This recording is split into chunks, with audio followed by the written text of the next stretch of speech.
Hello everybody, today we are going to talk about rate of reaction, जो कि पहला हमारा टारगेट था इस चैप्टर का.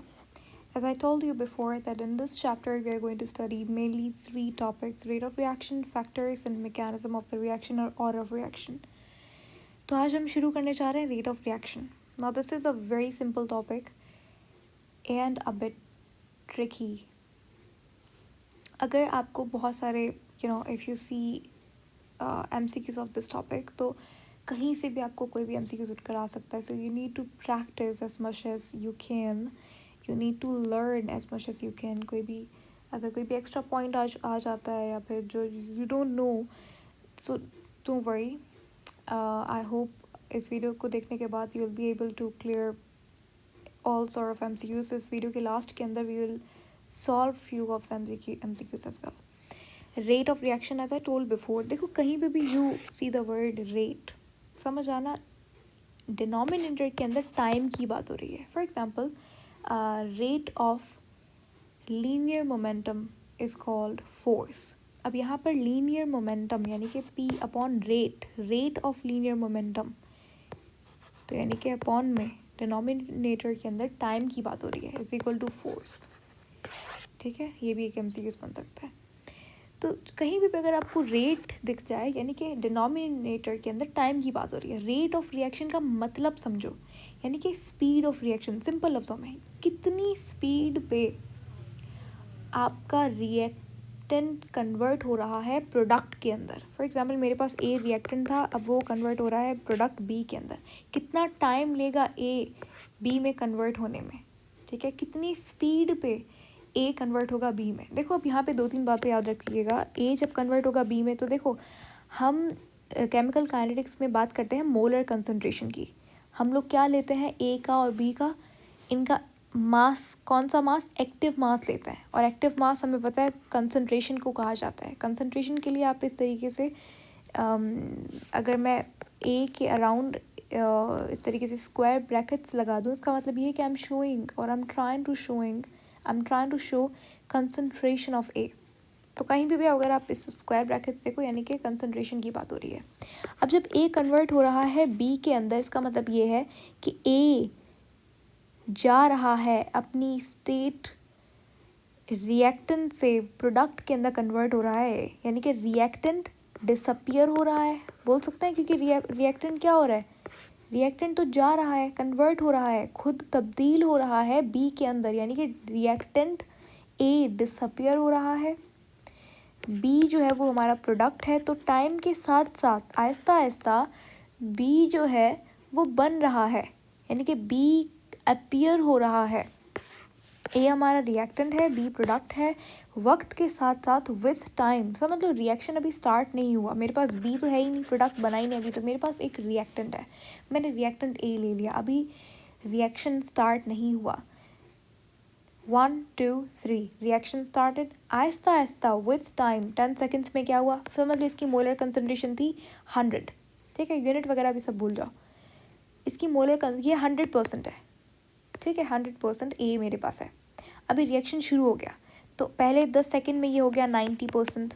तो प्रोडक्ट कितना हुआ, 10% प्रोडक्ट बना, राइट. तो टाइम के साथ साथ क्या हो रहा है, कहने का मकसद ये, विथ टाइम रिएक्टेंट की कंसंट्रेशन कम होती है, प्रोडक्ट की कंसंट्रेशन बढ़ती है. ठीक है, अब ये तो पहले 10 सेकेंड्स में हुआ, फिर जाओ 20 सेकेंड्स गुजर गए, तो ये अब कितना हो गया, 80% हो गया, और ये कितना हो गया, ये 20% हो गया. ठीक है, इस तरीके से कर के हमारे पास कुछ 100 सेकेंड्स हो गए, समझ लो 100 सेकेंड्स हो गए. और ये जो है अब 10% है, और ये हमारे पास प्रोडक्ट बन चुका है 90%. ठीक है, और ये अब 110 सेकेंड यानी कि 110 सेकेंड्स हो गए. अब 0% प्रोडक्ट, 0% आपके पास रिएक्टेंट है, और 100% आपको प्रोडक्ट मिल गया, यानी कि पूरा का पूरा रिएक्टेंट कन्वर्ट हो गया आपके प्रोडक्ट के अंदर. अब रिएक्शन क्या हो जाएगा, स्टॉप हो जाएगा, क्योंकि अब रिएक्टेंट है ही नहीं आपके पास, क्या चीज़ कन्वर्ट होगी प्रोडक्ट के अंदर. तो समझ रहे हो, रिएक्शन जब आप शुरू करोगे तो पहले प्रोडक्ट की कंसंट्रेशन 0 होती है. ठीक है, और जब रिएक्शन ख़त्म होता है तो रिएक्शन स्टॉप क्यों होता है, वो इसलिए क्योंकि रिएक्टेंट की कंसंट्रेशन 0 हो जाती है. तो ये आपको एकदम क्लियर होना चाहिए आपके माइंड में कि जब रिएक्शन होता है तो रिएक्टेंट की कंसंट्रेशन कम होती है और प्रोडक्ट की कंसंट्रेशन बढ़ती है, क्योंकि रिएक्टेंट क्या हो रहा है, कन्वर्ट हो रहा है प्रोडक्ट के अंदर। ठीक है, अब देखो रेट का मतलब ये है, हम जैसे वेलोसिटी के बारे में अगर बात करें तो वेलोसिटी क्या है, rate of change of displacement. हम ऐसे लिखते हैं वेलोसिटी को, है ना, rate of change of displacement, rate displacement upon time, ये वेलोसिटी का फॉर्मूला होता है। उसी तरीके से जब आप रेट ऑफ रिएक्शन की बात करते हो तो आप यहाँ पर बात करते हो मोलर कंसंट्रेशन की। कंसंट्रेशन बहुत तरीके की होती है, ठीक है, तो आप मोलर कंसंट्रेशन, जिसे आप एम से डिनोट करते हो, मोलर कंसंट्रेशन के बारे में बात करते हो। सही है, तो मोलर कंसंट्रेशन जिसे यहाँ पे डेल्टा सी से डिनोट किया है अपॉन के अंदर टाइम, ये हमें बताता है रिएक्शन का रेट कितना है, कितने रेट पे रिएक्शन हो रहा है, कितनी स्पीड से रिएक्शन हो रहा है, या फिर कितने स्पीड से रिएक्टेंट कन्वर्ट हो रहा है प्रोडक्ट के अंदर, या फिर कितनी, ये एक एक स्टेटमेंट बहुत इंपॉर्टेंट है, कितनी स्पीड से रिएक्टेंट जो है वो डिसअपियर हो रहा है, ये भी बोल सकते हो आप, वेरी इंपॉर्टेंट, ध्यान से सुनो। या फिर आप ये बोल सकते हो कितनी स्पीड से प्रोडक्ट की कंसंट्रेशन बढ़ रही है। इन सारी स्टेटमेंट्स के अंदर कोई भी डेफिनेशन बन सकती है आपके रेट की। ठीक है, रेट ऑफ रिएक्शन का फॉर्मूला होता है कंसंट्रेशन, कौन सी, molar concentration, rate is equal to molar concentration upon time. सही है, अच्छा, अब आप रेट जो है यहाँ पर किसकी कंसंट्रेशन लोगे, प्रोडक्ट की लोगे या रिएक्टेंट की लोगे। देखो कंसंट्रेशन आप किसी की भी ले सकते हो, ए की भी ले सकते हो। अगर मैं इस रिएक्शन के बारे में बात करूँ तो आप कंसंट्रेशन ए की भी ले सकते हो, कंसंट्रेशन बी की भी ले सकते हो। ठीक है, ले सकते हो, यहाँ पे डेल्टा ए लगा दो या फिर डेल्टा बी लगा दो, कोई भी लगा सकते हो आप, दोनों ले लगाओगे, या तो रिएक्टेंट की लोगे या तो प्रोडक्ट की लोगे। ठीक है, दोनों लेने की ज़रूरत ही नहीं है, क्योंकि जितना इसका रेट होगा उतना ही इसका रेट होगा। ठीक है, जितना ये डिसअपियर होगा उतना ये अपीयर होगा। अगर ये 10 टाइम कम हो रहा है तो ये 10 टाइम बढ़ रहा है। समझ आ रहा है, थोड़ा बहुत आपको आइडिया हो रहा होगा। ठीक है, पूरा अगर नहीं भी समझ आ रहा है इट्स कम्प्लीटली फाइन। ठीक है, तो ये फॉर्मूला है कंसंट्रेशन अपॉन टाइम।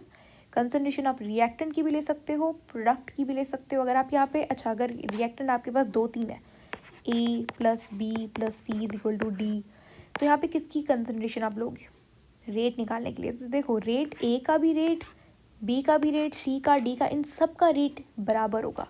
जितना ए का रेट होगा उतना ही बी का रेट होगा, या सी या डी जिसका भी है, सबका रेट सेम होगा। तो आप किसी का भी रेट ले सकते हो, बस इतनी बात का ध्यान रखिएगा। ये सब आपको, इन सब का स्टोइक्योमेट्रिक कांस्टेंट जो है, सॉरी कोफिशिएंट जो है वो 1 होना चाहिए। इसका मतलब ये है कि देखो मेरे पास ये जो रिएक्शन है, यहाँ पर मेरे पास, मैं किसी का भी रेट ले लूँ तो वो सेम ही आएगा। क्यों, क्योंकि यहाँ पे सबके कोफिशिएंट्स क्या है, स्टोइक्योमेट्रिक कोफिशिएंट्स क्या है, 1 1 1, तो सबका सेम आएगा। ठीक है, लेकिन अगर यहाँ पे मैं दूसरी इक्वेशन ले लेती हूँ, A plus B plus C is equal to D. ठीक है, तो यहाँ पे मैं यहाँ पे स्टोइक्योमेट्रिक कांस्टेंट कोफिशिएंट क्या लगा देती हूँ, 2, और यहाँ पे 3 है, तो क्या अब सबका रेट सेम आएगा, नहीं। ठीक है, तो आपको अगर रेट सेम करना है तो आप क्या करोगे, rate is equal to concentration of A, मुझे समझ लो मैं कंसंट्रेशन ऑफ ए से निकाल रही हूँ रेट। ठीक है, तो अब यहाँ पे कितना है, 2 स्टोइक्योमेट्रिक कोफिशिएंट है। आप क्या करोगे, डिवाइड कर दोगे 2 से। ठीक है, और बाकी यहाँ पे टाइम आ जाएगा। सेम प्रोसेस होगा। अगर नहीं समझ आया ये चीज़ तो कोई बात नहीं, मैं बाद में एक्सप्लेन करूँगी अच्छे से। ठीक है, अभी के लिए बस ये इंट्रोडक्शन है रेट ऑफ रिएक्शन का, ये फॉर्मूला होता है। ठीक है, अब बात करते हैं रेट ऑफ रिएक्शन, रिएक्टेंट और प्रोडक्ट का सेम होता है, मैंने अभी बोला, लेकिन यहाँ पर आप देख सकते हो ये ए है, ये बी है, ए के साथ माइनस आ रहा है, बी के साथ प्लस है, या फिर क्या, कुछ भी नहीं है। तो ऐसा क्यों, क्योंकि मैंने तो कहा कि सेम होता है सबका। तो देखो होता क्या है, मैंने कहा कि रिएक्टेंट का कंसंट्रेशन क्या होता है, विथ टाइम कम होता है, और प्रोडक्ट का कंसंट्रेशन विथ टाइम क्या होता है, बढ़ता है। इसका मतलब ये है कि यहाँ पे जो नेगेटिव साइन है वो ये बता रहा है कि रिएक्टेंट डिसअपियर हो रहा है और प्रोडक्ट जो है वो बढ़ रहा है, इंक्रीज हो रहा है। ये जो आप देख रहे हो पॉजिटिव और नेगेटिव साइन, ये पॉजिटिव नेगेटिव साइन मैग्नीट्यूड के साथ नहीं है, ठीक है। ये पॉजिटिव नेगेटिव साइन हमें बस इतना बताता है कि कंसंट्रेशन ऑफ रिएक्टेंट कम हो रहा है with the passage of time और कंसंट्रेशन ऑफ प्रोडक्ट जो है वो इंक्रीज हो रहा है with the passage of time. तो ये प्लस माइनस सिर्फ इतनी बात बता रहा है, ठीक है। लेकिन अगर समझ लो इसका 10 रेट है तो इसका भी 10 ही रेट होगा। अभी मैंने कहा कि अगर आपके पास स्टोइकियोमेट्रिक कोफिशिएंट्स 1 1 1 सबका है तो रेट जो है वो सबका सेम होगा, बस कंडीशन ये है कि सबका 1 कोफिशिएंट होना चाहिए। ये प्लस माइनस कुछ भी नहीं है, ये बस हमें ये बताता है कि रिएक्टेंट जो है वो डिसअपियर हो रहा है, प्रोडक्ट जो है वो अपीयर हो रहा है, ठीक है। तो ये था आपका introduction to rate of reaction. अगली वीडियो के अंदर हम बात करेंगे units of rate of reaction के बारे में।